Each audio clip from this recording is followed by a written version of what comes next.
Bien-aimé du Seigneur, loué soit Jésus-Christ. Nous célébrons en ce jour le dimanche des rameaux et de la Passion. Avec l'entrée solennelle à Jérusalem, c'est l'heure de Jésus qui commence. À maintes reprises, on a voulu le tuer, mais il s'est échappé, non par peur de la mort, mais parce que son heure n'était pas encore arrivée. Voici venu l'heure, voici venu le lieu indiqué, plus besoin de se dérober. Il monte avec courage et joie, sachant bien ce qu'il attend. La crainte de la mort n'éteint pas sa joie, au contraire, il avance avec détermination. Le peuple l'acclame avec des rameaux, symbole de vie, mais une vie qui va se faner, se sécher et mourir. En brandissant les rameaux, le peuple ne se réjouit pas seulement de l'ère messianique.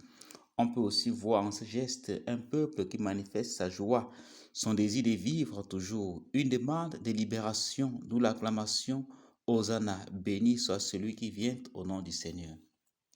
C'est dit qu'en Jésus se trouve l'espérance de cette foule.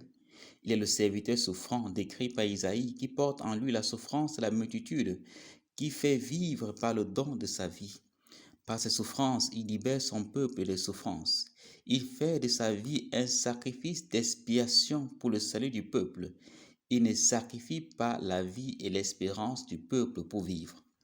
Comme Jésus, nous faisons très souvent l'expérience de l'entrée à Jérusalem, soit par une promotion, soit par l'admission à un concours, par l'obtention d'un travail, par la fin d'une formation.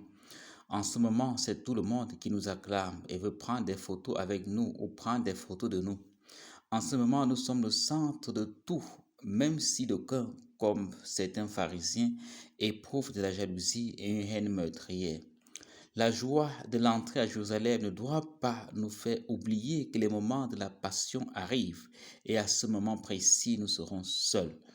Tout le monde nous abandonnera, tout le monde sera contre nous, mais derrière la passion se cache la résurrection. Les vrais amis ne se reconnaissent pas au moment de l'entrée à Jérusalem, mais c'est à l'heure de Gethsemane, c'est à l'heure du Golgotha. Ce sont les moments obscurs de notre vie qui nous permettent de savoir qui sont réellement nos amis. Le fait d'être acclamé peut signifier que les autres mettent de l'espérance en nous et nous ne devons pas les sacrifier pour évoluer, mais nous devons nous sacrifier pour qu'ils évoluent. La souffrance vécue selon le dessein de Dieu pour le bien-être de nos proches est porteuse de grâce. Un père est un serviteur souffrant pour sa famille. Une maman est une servante souffrante pour sa famille. Un consacré ou une consacrée est un serviteur ou une servante souffrant pour ses brebis. Soyons des canaux de grâce pour les autres. Faisons de nos vies un sacrifice d'expiation pour la prospérité des autres. En se sacrifiant pour les autres, on prolonge nos jours. Notre vie devient resplendissante. Si chacun se sacrifiait pour l'autre, nos familles, nos lieux de service seraient des petits paradis.